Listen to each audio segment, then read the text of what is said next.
We are incredibly excited to be here. Today, I have the amazing, the head of everything incredible, I would say, at Better Media, Dustin Wasner. Dustin, how are you? I am doing awesome. Thank you for having me on here. It's a pleasure. Well, we're here to celebrate for the most part because at the recent Amazon Advertising Developer Summit, you actually walked away as the hackathon winner. What does that feel like? It felt really great. I mean, there were a lot of really smart people at the Dev Summit that I know they can do a lot of amazing things. So to be able to put together an idea, take off and landing to my house and do something that's hopefully is helpful to the community feels really good. I'm going to be honest, I get really claustrophobic on flights, so I refuse to work on a flight or even use my brain. If we're being completely transparent, I try to just sleep.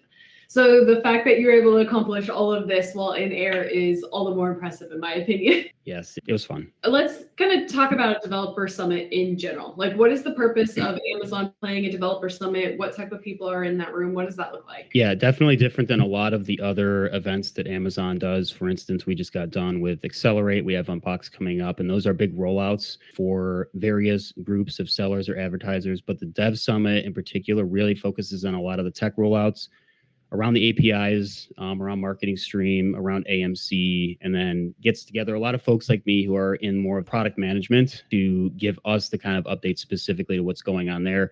And then every once in a while, they'll throw in a fun little challenge like this hackathon around Marketing Stream. How much is that hackathon you just submitting really great ideas that we're probably going to see an ad console in a few months? Well, the one that I did that ended up winning, I don't think we'll end up seeing that for quite some time in ad console. I'm sure we can get into the details of what I did, why I did it, but that's one of the things that I've kind of focused on. And I know that around a lot of the tech that you and I build, that I build, that we discuss here at BTR Media, we're never trying to duplicate what's in the ad console, but rather either add something new or find something that they're doing that could be a little bit more efficiently done.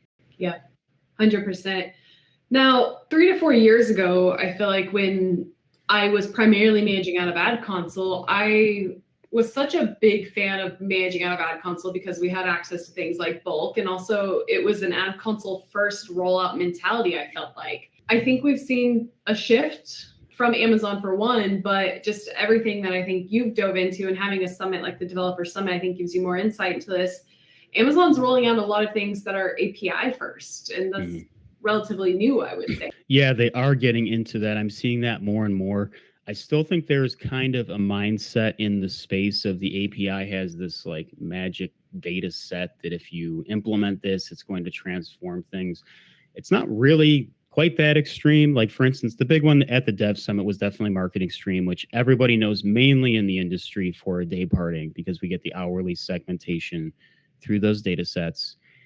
But now even we have hourly data in bulk files. So if you're going to try to incorporate some kind of day parting or week parting, you really don't even need to have Marketing Stream for that either. There are highly beneficial points to it. But getting back to your point, yeah, we are seeing things, especially around the Marketing Stream data sets that are contained in the API that you cannot get in ad console. I feel like as we see Amazon move into this direction of not only being a search first, being a little bit more audience-based, seeing more with creative, that's also going to layer into what we have access to. Yeah, I would agree, especially if we see a lot of these ad types having optimization rules. We're seeing something like almost like an auto campaign and sponsor brands where we can have theme targets, a lot of bid automation rules that you can now set up. So I would definitely agree with you. It's not necessarily how it used to be, but we are seeing more of a full funnel, more automated kind of approach to things versus the old days. Yeah, 100%. And kind of just setting the foundation here for those who are going to be listening later on, it is possible to manage millions of dollars of spend with bulk uploads. I want to say we got close to $100 million in spend a year being managed through bulk in a really good, efficient macro system. The reason you need to rely on a bulk system or a software system is because bid management at scale needs to be systematic. You cannot just go in and arbitrarily update bids based on what you intuitively think feels good at the time. So for anyone listening who does not have a software partner, you don't have to have one because we have more templates in ad console. We have more opportunities with bulk uploads. But having a software partner or an agency with a SaaS internally, externally, can be incredibly beneficial. And once you start spending more than, I would say, like 10,000 a month, you almost need to start relying on those partners, because API first, for one, but for two, it takes out a lot of complexity that we've seen being added into Amazon advertising.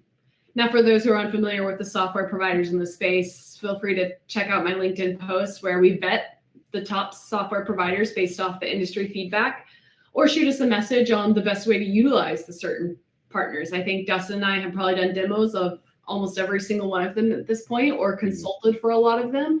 So more than happy to help in that area. But for Better Media specifically, the reason Dustin is so incredible at what he does is because he's built the fundamental bid management operating system for our company. So when a client comes to us and they need customization in their reporting because they have segmented campaigns by strategy, he's able to build that.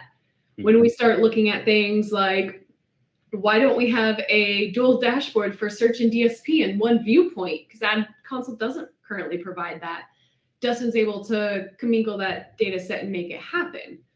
So that's why it's incredible having you on this podcast, because, you know, if we're just talking about acronyms, AMS, Amazon Marketing Stream, which is now also AMS, AMC, DSP, you can help unpack that and take something very technical and complex, but speak to it in a way that I think the whole industry understands. So kind of starting with that, and Amazon Marketing Stream in general, can you just break it down in the most simple fashion, one sentence? What is Amazon Marketing? It is a means to stream your data into your data warehouse rather than making batch requests, comma, that's still my sentence, while seeing target data, budget usage, other data sets on a higher granularity level than anything we have in the ad console. For instance, seeing performance at the placement and at the hour. So you think about the complexity that having access to Amazon Marketing Stream can provide, because now not only are you updating bids correlated with the keyword, you're updating bids correlated with the keyword, correlated with the placement, correlated with the hour of the day. It gets really complex. That's, you know, some of the softwares have built their whole marketing off of custom AI strategies utilizing Amazon Marketing Stream, but in reality, it's like, okay, well, we'll argue that later. I'll put you on blast later. But having access to Amazon Marketing Stream can be really powerful because of this insight. Dustin, what was your hack? Like, can you give us a high-level overview of why you thought Amazon Marketing Stream could be used for something outside of dayparting? So everybody in the industry knows Marketing Stream because of the dayparting features. We have the data to finally act on hourly adjustments or weekly adjustments. What is less known is that we have this other data set that will give you real-time updates on the amount of spend that a campaign has generated in increments of 5%. So what I thought was, why don't I promote this data set that is far less talked about, but is still highly beneficial? Because, for instance, around tentpole events all through Q4, or even if you're focusing on things like ranking campaigns, conquest campaigns, where you want to be able to see in real time, and you're managing, say, 12 accounts, but you don't have time to go into the ad console to click into each one. Okay, I want to get a message in my Slack DM, for instance, that says, all of these ranking campaigns are at 80% of total budget for their daily spend. Where I thought that this would be beneficial is because people know that the budget usage data set exists. They kind of understand it. It's lesser known, but I thought if I give an example of how to set something on top of this with a very basic campaign tagging system and a means to wrangle all that data so that you're only getting these messages to specific account managers for specific campaigns that they want to see and nothing else, it cuts out the noise and it helps them manage more efficiently. Incredible. I'm going to throw out an example. We've managed in some of the highest traffic CPG categories, and we will create campaigns specifically focused on winning a placement on the page. So think of a billboard on the side of a highway. You buy that billboard for the month of December to promote your Christmas gear, right? We run that same strategy with Amazon ads. We'll choose certain placements where we want to win, maybe regardless of outcome, if the client has the budget, or within certain parameters, CPC and ROAS. So what Dustin's saying is you take your highest traffic periods of time, and he can build a system. He has built a system that allows you to see those increments and get the notification to your Slack. So you're not having to log into Ad Console, filter by client, filter by campaign, filter by budget tab, right? That's a 7-step process just to have awareness of where we're at. these types of systems and the way that Dustin is thinking about the business is, I would say, what's been the foundation to making Better Media so successful, truly. Because it's not just thinking about Amazon advertising from an ACoS ROAS perspective, right? Anyone can optimize a bid to our ACoS target, anyone. It's just basic math. Mm-hmm. But not everyone can build a system that allows our account managers to manage this efficiently, but also that builds a system that allows us to communicate with our clients and our brands so they have a formal understanding of everything we're doing. So just to summarize how incredible the way you think about this is. Yeah, to go back to your billboard analogy, that's a really good one, I think, because imagine as an account manager, you have 12 billboards that you're in charge of. Now, you can go drive by that billboard to make sure that your ad is still showing.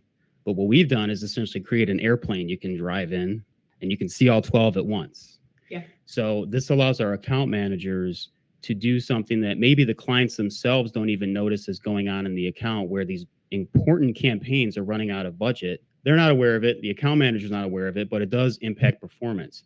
So with this kind of visibility with these tools, it allows us to not only manage more efficiently, but just more thoroughly overall to make sure that the attention is being given to where it needs to in the account and nothing is getting overlooked. 100%. And I think a fundamental principle that we've used to build these methodologies is, on one hand, like 80-20.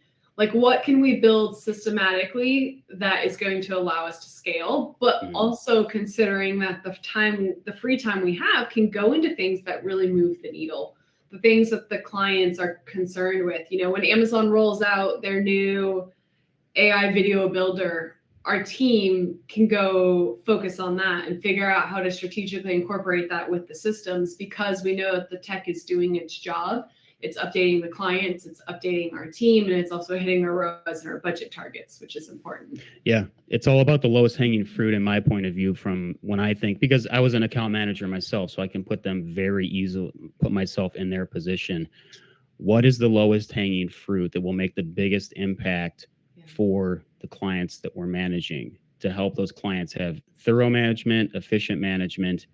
And if I can create something that gets rid of a lot of low-hanging fruit, we can just go further and further up, so that the low-hanging fruit is really stuff that's really going to take them to the next level, as far as our account managers being able to focus on strategy rather than monitoring campaigns to see if they're out of budgets.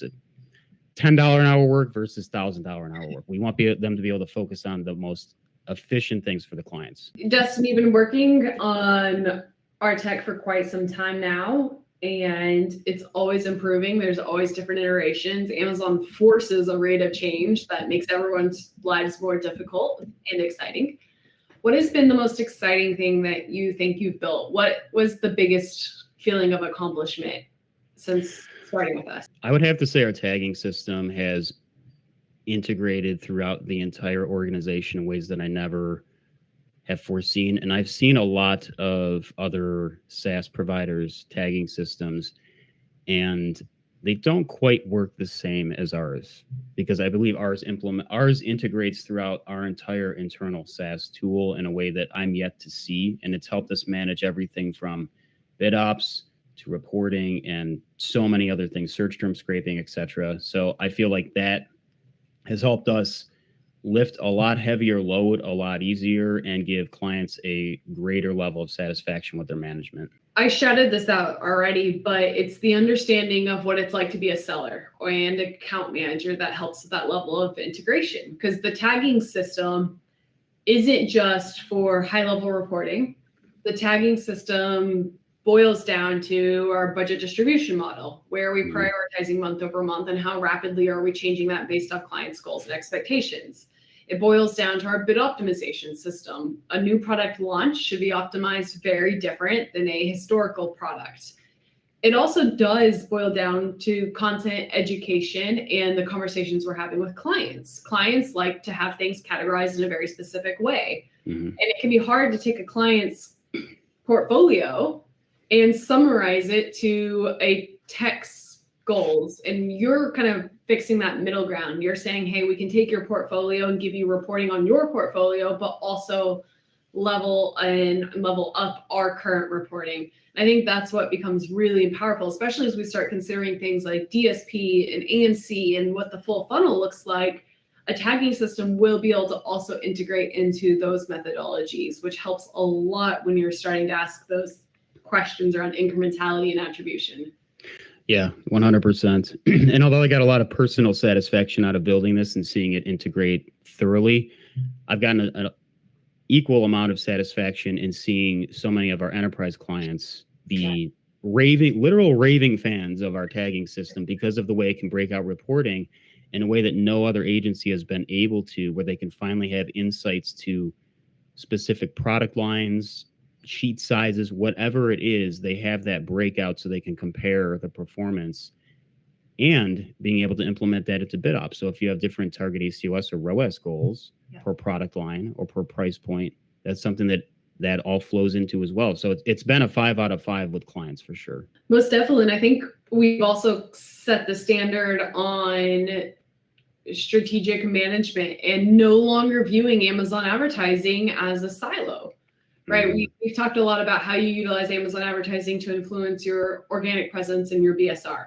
We've talked a lot about how you shouldn't just run to an ACOS target and turn your back. Like there's certain campaigns that are for certain objectives and those need to be flexible, as well as the flexibility as mentioned earlier. Instead of, I think historically when we got started, it was pretty much like, here's an auto campaign, here's a branded campaign, here's a category campaign, and maybe a few product targeting campaigns, and that was it. Now there's so much more complexity in this space, and we're able to provide that direct reporting to say, hey, your branded campaign is getting 20% of your budget and has a $5 ROAS. Your non-branded campaign is at XYZ. Your ranking campaign's at XYZ. And that level of detail also helps produce buy-in internally with the company because they're very confident and trustworthy that their dollars are being spent in a way that's in the best interest of a brand. Other agencies send a weekly or monthly report saying you have a $3 ROAS and $100,000 in spend. Things are good to go. And we're breaking it down and helping educate their internal teams to make the conversations a lot more strategic and beneficial. Yeah, and it makes everything with being an account manager so much easier because you can tell the story to the client. And what I mean by that is when you have a report that breaks everything out as far as like the funnel steps or the customer journey, everyone wants a higher ROAS. Everyone wants to spend less and get more. But the reality is you can't have that all the time. So when you have good reporting that gives you insight to that, you say, okay, here's the amount of budget that we have. Here's how the performance is at every step of the way. It gives us that insight and the ability to communicate that to the client and does generate that trust, which I think is, earned and deserved because it's difficult when you go to other agencies and you don't have this kind of insight. And the managers might be basing things off of more intuition rather than hard data. Intuition, yes. What are you most excited about in the future, next 12 months? Well, from a API perspective, they're creating a unified API. So for those who are familiar with how the API works, you've got different versions. So you've got different ad types. Sponsor brands campaigns are on version 4, while sponsored display targets are on version 2. Mm-hmm. All the headers and the body for all these requests are all totally different, and they're finally creating one unified one, which they announced that at the Dev Summit. I've been able to be involved in some of the Q&A around that, and it's been really exciting. I'm really looking forward to that because it's going to make future build-outs with any additions to pipelines far, far easier. As far as outside of the tech world, I'm pretty excited to see how this whole AMC without DSP evolves. I think that's going to be really meaningful for a lot of sellers to be able to get insights. And there's also discussion talk that they relayed at the Dev Summit about being able to do some kind of audience targeting in sponsored products. So when you can get a path to purchase report, you can see your most efficient path. You serve a sponsor brands ad, and then right after that, you're serving the specific sponsored products campaign. There's no way to actually do that right now, but the talk is in there to be able to do that in the future. So that's going to really just balloon strategy in a way that I think we haven't seen yet. Most definitely. For those who are unfamiliar, AMC is Amazon Marketing Cloud. Mm-hmm. And AMC historically has been accessible to brands that are utilizing DSP, right? DSP is where you get a lot of the audience insights that are the biggest unlock with AMC right now, in my opinion. AMC is going to be rolled out some point between now and unboxed or thereafter for those who are not investing in DSP, which is a huge opportunity. For those who haven't used AMC at all, or maybe you're not spending on DSP, I think there's two big advantages to leaning into Amazon Marketing Cloud. It's audiences and it's analytics. That's the power. So on one hand, you get analytics to things like ad type overlap, path to purchase. Ad type overlap is going to be great for those who are just running sponsored ads, because then you can see when I run sponsored products and sponsored brands, my conversion rate's 5% higher than just sponsored products, similar to that path to purchase. The flip side that Dustin was mentioning is the audience insights. So on the DSP side, some of the audiences that we can pull with AMC and target are everyone who added to cart in the last 365 days but did not purchase. And I want to put a big asterisk around everyone, because AMC pulls in your retail and your customer insights, not just advertising data. So if we have opportunity to do that on the sponsored product side, it could be a huge unlock for brands, because it's going to allow us to get even more granular. Now, on one hand, is that a good thing? Like, PPC is already so bottom of the funnel. Someone searched, typed something in, and then found your ad, and then ended up making a purchase. So do we need to add an additional level of granularity? I don't know, but I think it would be really cool from a targeting perspective to have that level of unlock. Yeah, I would agree. I'm looking forward to it. I think right now, the audience creation portion, that's definitely helpful for all DSP advertisers. But at the moment, as AMC is, I feel like the analytics are really most powerful if you're a client that runs a full funnel customer journey, multi-click journey, as opposed to somebody who's just running DSP remarketing. You're focused entirely on bottom of the funnel. And that's where a lot of those insights are going to be most meaningful. But once we have access with sponsored ads, I think I would agree completely that the overlap report is really going to give us insight as to how, if you're running sponsored display versus not, how that overlap is going to impact ROAS overall. We audit a ton of brands. You speak to a lot of brands. What do you think that they're missing when it comes to finding an ad tech partner or utilizing an ad tech? Is it an over-reliance on a feature, or thinking that dayparting is going to change the game when it's not? Do you see any misconceptions out there? I've been inside of a lot of SaaSes, and what I have found is I think that most of them are significantly more overly complicated than they need to be. I don't know how else to word that. We've been using a basic formula, we as a community, as a space, to hit a target ACOS for the last 10 years. Now, that's not going to get you 100% of the way there, but basic algebra really will get you 85 to 90% of the way there. There's a lot of things that you can add on top of it, day parting, etc. But I guess the message I would say, or the way to answer your question, is don't overcomplicate it. And I have found often that when you get too far into the weeds with any specific thing, whether it be bulk launching, search term harvesting, bid ops especially, there's almost always some area you can be putting your thought energy or time or money into that's lower hanging fruit that will move the needle more than just going all in, getting so granular with things, so specific with things, that I think just keeping an eye on making sure that you're not doing that is helpful. 1,000,000%. It's so easy to get caught up in shiny object syndrome. And you also have to consider what is most marketable for a company.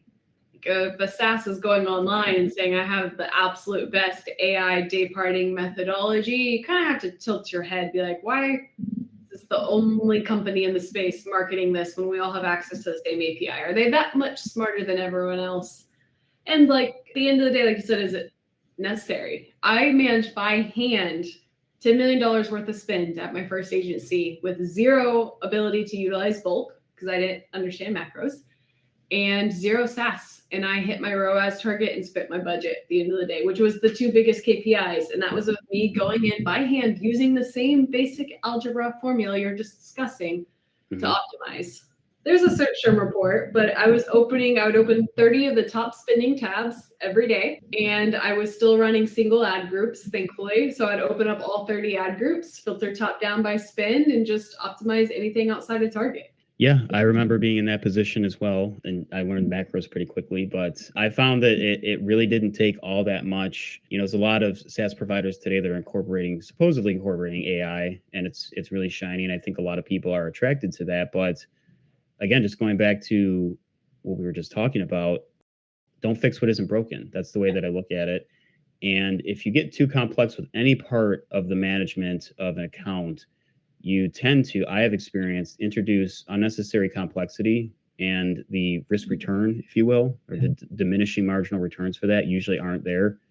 I try to just take a step back and say, okay, let me look at this as a whole. Is there somewhere else that I could be better spending my time or money or strategic thought? I completely agree. I think that's the key, is especially in an industry that moves as quickly as it does. Instead of fixing, the 1% that's not broken, why don't we focus on things like the new sponsored brands, vertical video creation, or why don't we start diving into some of the no-code AMC, because it's easily accessible.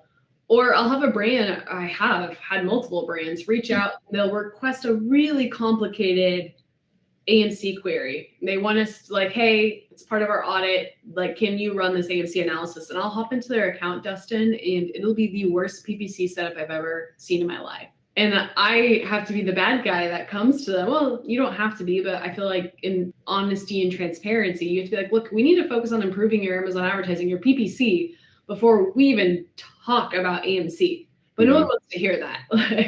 Right. There's a sense of FOMO, which is totally justified. I mean, I've been a seller and an account manager, so I know you want to incorporate all the newest and latest and greatest. Yeah.